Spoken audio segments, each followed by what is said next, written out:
and welcome back to episode 4. As you can see on the floor here, there's a number of pieces that are ready to go into the acid dip shell, which you would have seen in the last episode. These pieces come from Italy and the UK. We've got some original 4 pans which have come out of Italy, Biondi, and they are original pressings, so they're identical to the original Montecarlo that was used.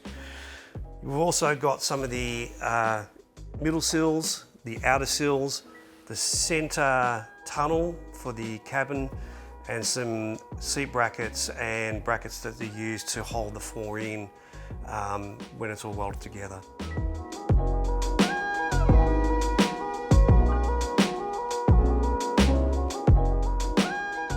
So as you can see, we've got a lot of the replacement parts ready to go, and they get welded back in the car. But the one piece I couldn't get made up exactly the same is this inner sill section here. In other words, the bit that goes from here into the cabin is essentially a unique piece, and while I was able to get the floors in the original pressings, the pressings for these ones from an aftermarket perspective were a different pattern. If the car had carpet in it, it would be okay because you would never see the inner sill. But given it's a competition car, you will see the inner sill inside the cabin, and I wanted to replicate the same inner sill. So what I did is I cut a section out of that particular piece there, and what you actually do is you get a piece like this, and this is just a sample piece, but that makes up that pattern that goes into there, and that's run through an English wheel, and you actually get that channel down the middle there, which is the section just inside the cabin. For the round circles, which are quite unique, they're spaced apart a certain distance.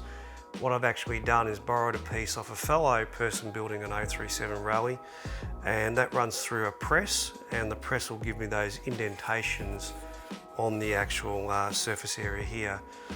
Once they're in and the half channel's in, essentially you fold it, and essentially that will make up the inner sill, which will combine with the middle sill, which is this piece here, and then there's an outer sill which goes in this section here. So 3 pieces, inner, middle and outer sills.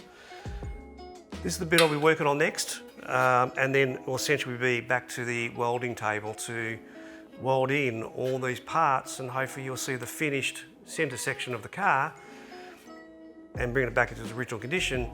But then we'll start working on the rear space frames and rear firewall to accommodate all that area.